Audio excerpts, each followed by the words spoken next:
When Smokin' Joe Frazier was a child, he poked the family hog with a stick. Unfortunately, the family hog was 300 pounds and started chasing him. Frazier fell and hurt his arm. And since the family was too poor to afford a doctor, the arm was left to heal on its own. Frazier could never straighten it completely, yet ended up with one of the best left hooks in boxing history. The man himself seemed to believe it was a kind of destiny, saying, as it existed, it was as if it was cocked for that left hook. Strange for a guy whose success in the world would later depend on what that left could generate. This was not the only misfortune to befall Frazier, but for each insult, he had an answer.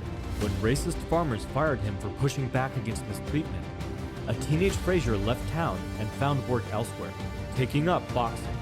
Unable to fully extend his jab, he used erratic, low head movement to get closer,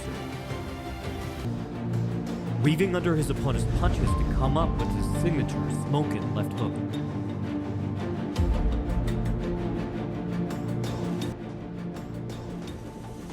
When Frazier was outpointed by Buster Mathis, losing his chance to go to the Olympics, he tagged along in case Mathis had to drop out, working his ass off and sparring anyone who asked. Smokin' Joe was in top shape when Buster did eventually drop out. Frazier knocked out multiple opponents on his way to a gold medal, until he injured his left hand in his second to last fight. He told no one and took the gold anyways, relying mostly on his right hand. Turning pro, he worked his way up the ranks, eventually facing and knocking out Buster Mathis in a fight for the championship. But just his luck, many saw him as an illegitimate champion due to circumstances outside of his control. Muhammad Ali had his boxing license revoked for refusing to be drafted into the Vietnam War. So, Ali was seen as the true champion by many, and was undeniably the lineal champion by right. While Frazier most certainly didn't have to give his unasked for opinion on Ali's decision to not enter the war, he most certainly did not deserve to be mercilessly taunted and derided by Ali. Frazier felt like everyone had turned against him, and that wasn't far from the truth. So he again turned adversity into triumph. He never trained harder in his life, funneling all of his rage into his work, and asking God to help him kill Ali, for he was not, he said, a righteous man. The fight was intense and brutal, the two combatants like giant primordial forces of nature, raging across a barren, white landscape. Then, after 15 grueling rounds, with his damaged arm, Frazier downed the butterfly.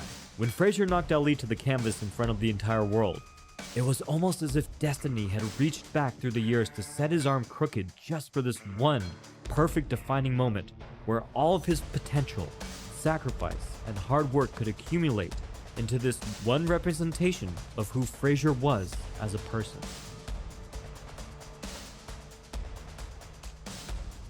Bill Superfoot Wallace was practicing judo when a training accident absolutely decimated his right knee. Eager not to give up martial arts, Wallace tried karate and found that while he could not kick safely with his right leg, he could kick with his left just fine. If that's what he could do, he would become a master at it. Wallace completely modified the style, straying from tradition. He stood far sideways and relied on just 3 kicks, all thrown off his lead leg. These were the side kick, roundhouse kick, and hook kick. These weapons he paired together into tricky combinations. His control was ridiculously precise, even while transitioning from one kick to another at head level at top speed. He also disguised his attacks by chambering his knee the same for all 3 kicks.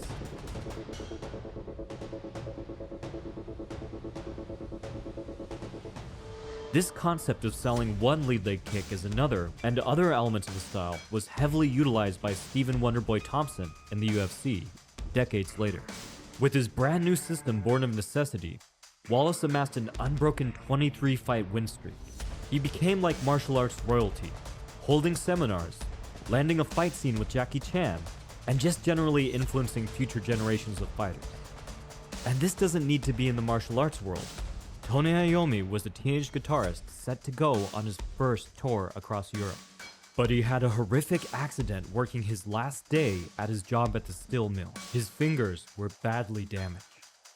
Rather than give up, he learned to play guitar with prosthetics, tuning the strings of his instrument way down to make it easier to play.